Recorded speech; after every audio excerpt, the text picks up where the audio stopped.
Il est 19h, bonsoir à tous, vous êtes sur La Première, voici les titres du journal. C'est le 43e site français à être classé au patrimoine mondial de l'UNESCO et le premier de l'outre-mer. Le marais de Tapu Tapu Atea a réuni aujourd'hui de nombreux invités et le gouvernement pour célébrer cette distinction. Le haut-commissaire, lui aussi, a fait le déplacement. C'était une journée organisée par la commune, dédiée au patrimoine. Les acteurs institutionnels et de la sécurité civile qui ont contribué à l'obtention du label mondial étaient eux aussi présents.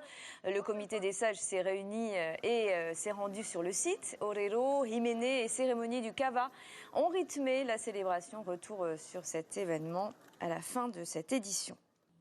Et je vous le disais tout à l'heure, c'est l'événement culturel du jour. L'inscription du marais de Tapu Tapu Atea au patrimoine mondial de l'UNESCO, célébré par le gouvernement, le haut-commissaire et les acteurs de la société civile dans ce dossier.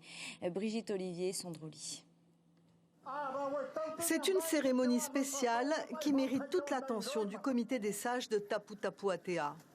C'était une très grande joie. Et nous avons profité de ce festival organisé par les maires des îles Solo pour pouvoir bien dire merci au pays, merci à tout le monde. Et c'est comme ça qu'on se retrouve ici. Alors tout a été réglé selon un protocole auquel on ne peut déroger. Tous ceux qui ont œuvré pour ce classement du Marae au patrimoine mondial de l'humanité, premier site de l'outre-mer qui fait l'objet de cette reconnaissance, ont exprimé leur fierté.